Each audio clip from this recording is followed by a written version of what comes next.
My name's Leah, I'm the Naturally You coach, and today I'm asking, can your period make you anemic? So I'm going to quickly go over what is anemia. I know a lot of us have heard about anemia, but there are actually more than one type of anemia. So I'm just going to go over what is anemia, the signs that you may have anemia, what causes anemia, and what you can do if you do have anemia. So firstly, what is anemia? Anemia is basically a reduction in your body's ability to carry oxygen to all the tissues. So there are three ways this can happen. You can either have an iron deficiency anemia, so iron is what helps your body produce hemoglobin.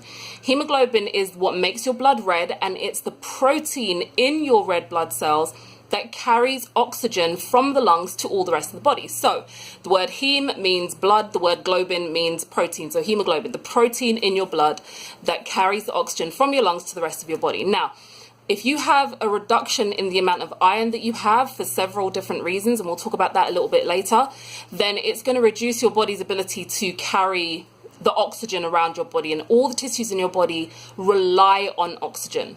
So that's one type, iron deficiency anemia. But you can also have anemia that's caused by vitamin B12 deficiency, where for some reason your body is not able to digest or use vitamin B12. So you can actually have a lot of B12 coming into your diet, because some people are under the impression that it's only vegetarians and vegans who become, and that's called pernicious anemia, when you have the lack of B12. A lot of people feel that it's only vegetarians and vegans who develop pernicious anemia, because plant-based products don't have as much vitamin B12, and it's predominantly found in animal proteins, in animal food, sorry. So meats and poultry and dairy and all those kind of things, that's where you normally find vitamin B12. You can get it from plant-based sources, but it's not as abundant. But in fact, you can be eating plenty of vitamin B12, but if there's a if your body's not producing what's called intrinsic factor, which is produced in the stomach, then your body won't break down that vitamin B12, and that will cause you to have anemia in that way, because what vitamin B12 does is it helps your red blood cells to mature. So when your blood cells are first born, when they are first created, they've got a nucleus in the middle, so that encourages them, and that's what allows them to reproduce. But when they become mature, when the red blood cells come mature, then the nucleus goes, creating more space in that red blood cells to carry more hemoglobin and therefore carry more oxygen.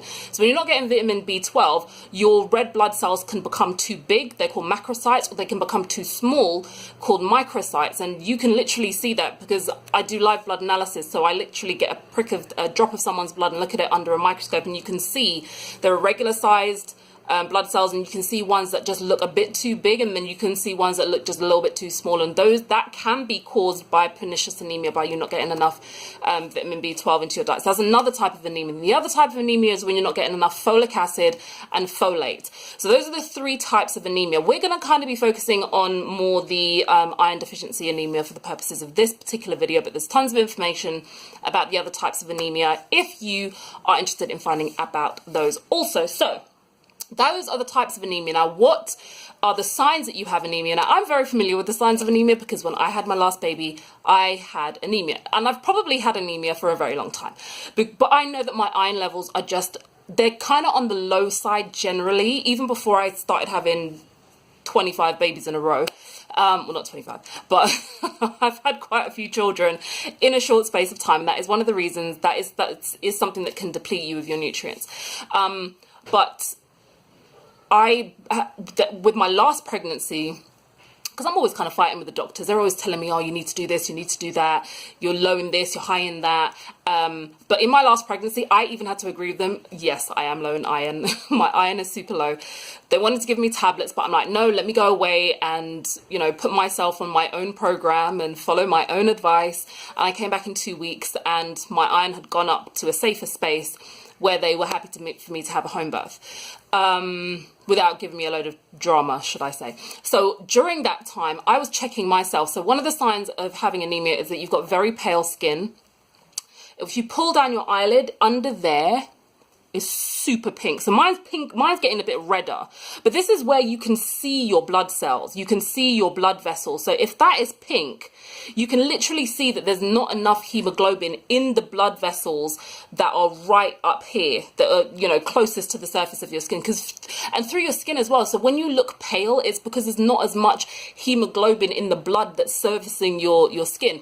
Your lips as well, when your lips get really pale, that's another sign that you could have anemia as well. When your hair, like your eyebrows, if you notice your eyebrows are thinning, especially if they're getting thin here, that's another sign of anemia. And then because you're not getting oxygen to all the areas of your body, including your brain, you can become lethargic. It can even affect your heart, because obviously, you know, it's helping you to breathe and energize you. So you could have shortness of breath, fatigue, lack of concentration, and it can also just make you feel very antisocial, like you don't want to go anywhere because you just don't have the energy. So those are some of the signs. You could even get ridges in your fingernails.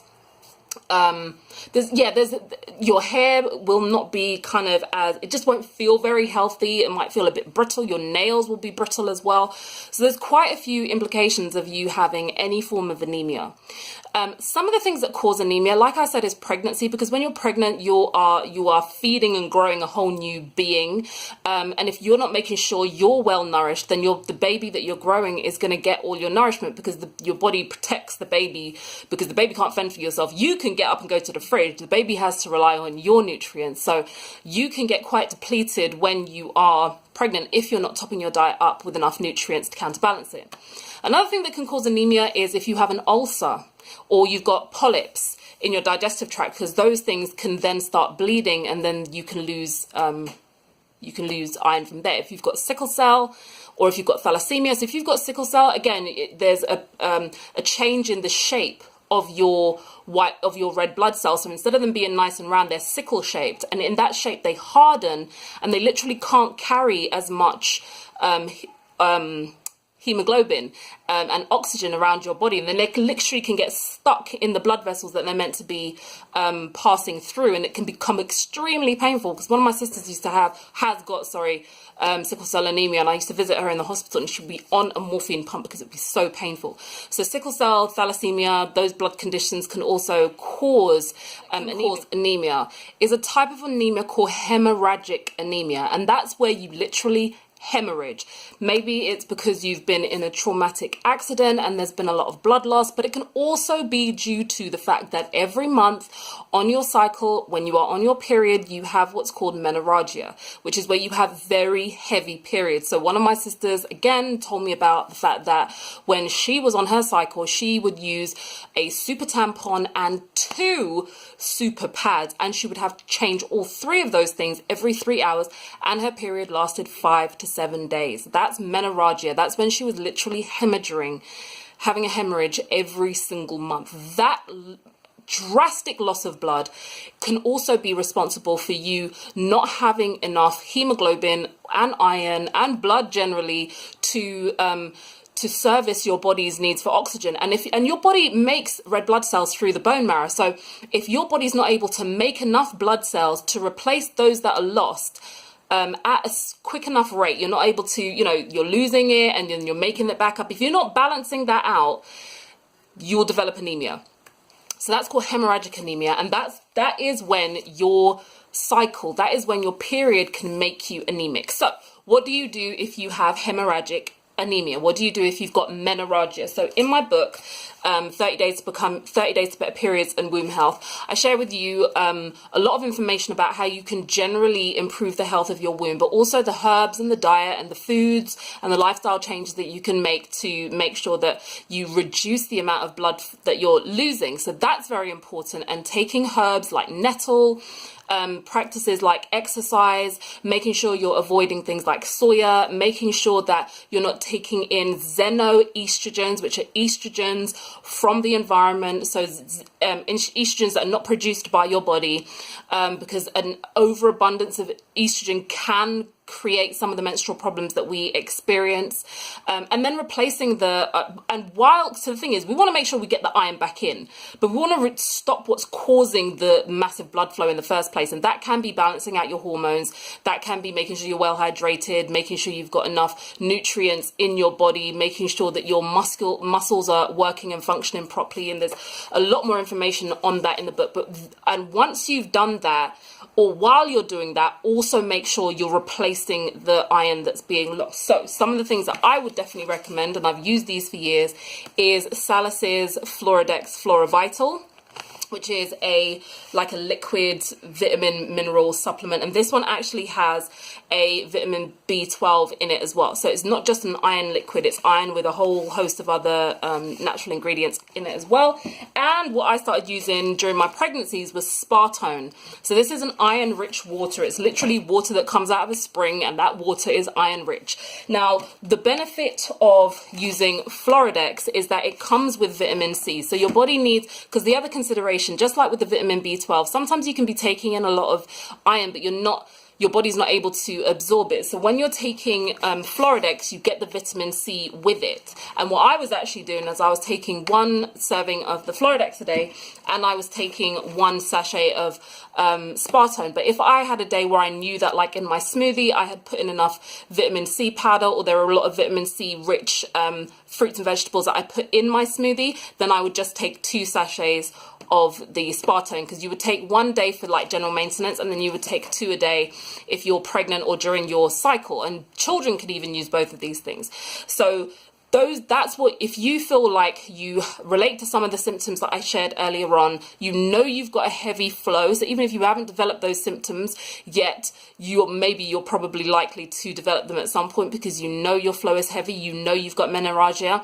Then those are the things that I would do. Definitely get the soya out, get the xenoestrogens out, make sure you're well hydrated, make sure you're taking vitamin supplements like the Floridex, like Spartone, and both of these are available in the Naturally You Health store on my site. You go to the naturallyyoucoach.com/shop and you can find them there. You can also find my book, 30 Days to Better Periods and Womb Health, because what I truly believe is that you can, and it's got information on there how you can deal with each individual menstrual challenge you have, whether it's dysmenorrhea, where you've got very painful periods, amenorrhea, where you don't have periods very regularly, menorrhagia, where you have very long, heavy periods.